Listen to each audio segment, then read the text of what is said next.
CBS 뉴스는 CBS 홈페이지 cbs.co.kr이나 노코뉴스 홈페이지 노코뉴스.co.kr, 스마트폰 애플리케이션과 팟캐스트를 통해 다시 보고 들으실 수 있습니다. 이어서 부산에서 전해드립니다.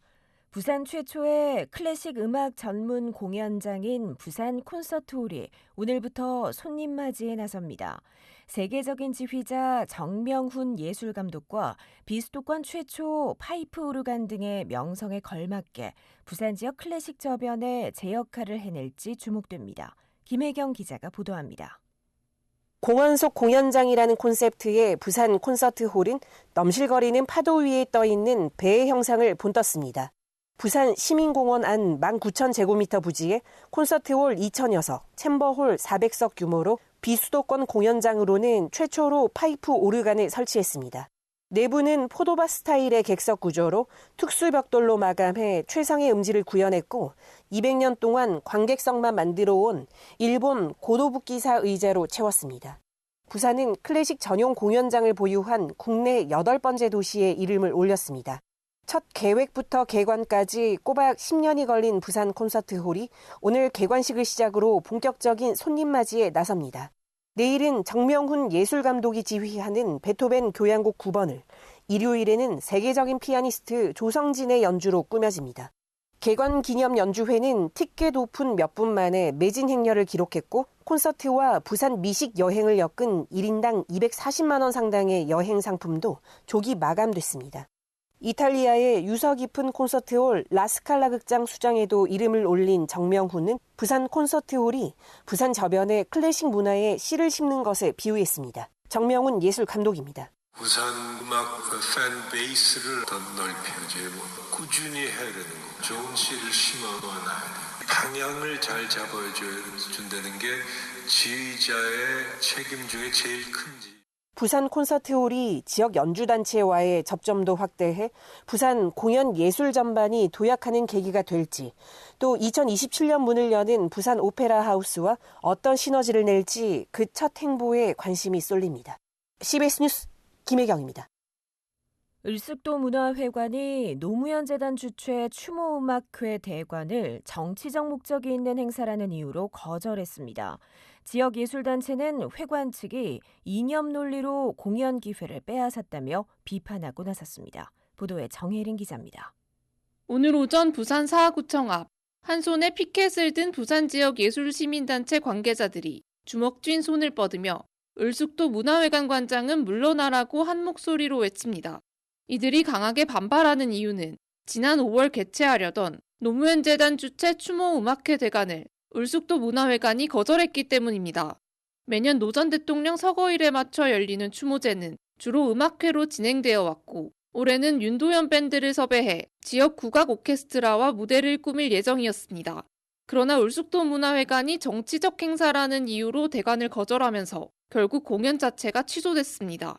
지역 예술단체는 을숙도 문화회관이 정치적 잣대로 판단해 행사 대관을 거절한 것은 예술계에 대한 탄압이라고 주장합니다. 예술단체 관계자입니다. 을숙도 문화회관 관장이 단호히 대관을 거부한 이유는 노무현 재단에서 주최하기 때문에 좌파 공연이라는 것입니다. 낡은 좌우 이념 논리로 예술인들이 공연조차 할 수 없게 하고. 노무현 재단 역시 추모 행사는 지역예술인 등의 무대가 주가 되는 예술 공연으로 정치적 목적의 행사가 아니라고 강조합니다. 반면 을숙도 문화회관 측은 여전히 추모음악회가 정치적 행사에 해당한다는 입장을 고수하고 있습니다. 부산 사하구 을숙도 문화회관 관계자입니다. 정치적 목적이나 행사는 좀 대관이 제한된다라는 내용이 있거든요. 5월에 그때 서거하셨으니까 기념을 하기 위한 공연들이 많이 이제 있는 걸로 알고 있고 바로 6월 선거 전이고 하니까 이제 완전 순수한 공연이다라고 판단하기에는 조금 어렵지 않나. 일각에서는 대관 거절 이면에는 사하구청장의 지시가 있었다는 의혹까지 나오는 가운데 을숙도 문화회관 관장은 이와 관련한 구청장 지시는 없었다고 해명했습니다. CBS 뉴스 정혜린입니다. 조국혁신당 전 대표인 조국 전 법무부 장관의 사면을 전제로 부산시장 출마 가능성이 정치권에서 거론되고 있습니다. 하지만 조국혁신당 세종시당은 서울이나 세종이 더 어울린다며 당 내부에서도 이견이 감지되고 있습니다. 강민정 기자가 보도합니다. 내년 부산시장 선거를 앞두고 여권 일각에선 수감 중인 조국 전 법무부 장관이 박형준 시장에 맞설 잠재적 인물로 거론되고 있습니다. 부산 해강고 출신인 조 전 장관은 지역 연구에 전국적 인지도를 갖춘 인물로 여야를 막론하고 전략적 활용 가능성이 조심스럽게 언급되고 있습니다. 민주당에선 전재수, 최인호, 박재우, 변성환 등이 후보군에 오르고 있지만 박 시장의 인지도를 넘기엔 결정적 한방이 부족하다는 평가도 나옵니다. 이런 가운데 조국혁신당 세종시당은 조국은 지역이 아닌 시대를 향해야 한다며 부산 출마론에 공개적으로 선을 그었습니다. 김감년 세종시당 위원장입니다. 당선의 목표를 두기보다 당선 가능성을 따지고 연고를 따져서 부산에 출마하는 것보다는 현존하고 있는 문제, 지역 연고주의에 의한 정치적 패단, 그로 인해서 지역이 불균형되게 발전해 있고 지역 간의 불평등이 존재한다. 이런 현실 인식에 당을 둬서 조국 대표는 부산이 아니라 출마를 한다면은 서울이 아니면은 그런 상징적 의미를 갖고 있는 세종시여야 된다라는. 이번 입장은 단순한 출마 지역 논란을 넘어 조 전 장관의 정치 복귀 시점과 방식에 대한 주도권 다툼이 시작됐다는 해석도 제기됩니다. 조국 출마설이 실제화될 경우 부산시장 선거의 구도 자체를 뒤흔들 수 있는 변수로 작용할 수 있다는 관측이 나오고 있습니다. CBS 뉴스 강민정입니다. 부산 동구의회는 오늘 열린 정례회 2차 본회의에서 해양수산부 청사와 해사법원, 해운기업 본사를 부산항 북항에 유치해야 한다는 내용의 결의안을 채택했습니다.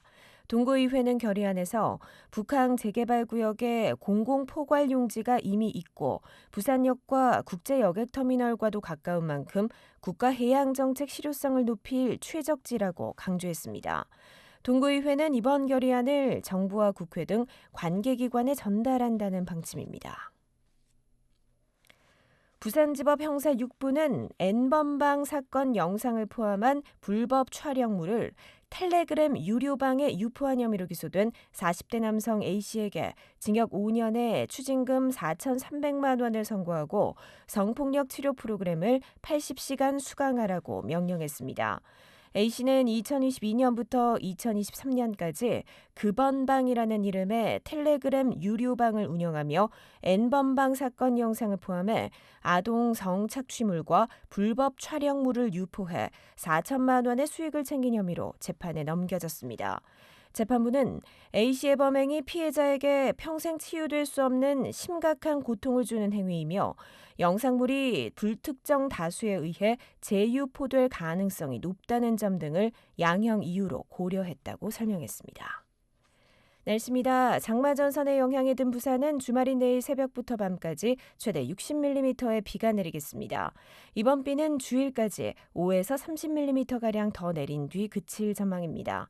기상청은 지역에 따라 강수 강도와 강수량 차이가 크겠다며 최신 기상 정보를 수시로 참고해 줄 것을 당부했습니다. 부산의 현재 기온은 23.5도, 습도는 96%입니다. CBS 저녁종합 뉴스를 마칩니다. 지금까지 진행해 기술 강일구, 기자 김혜민, 아나운서 김정현이었습니다.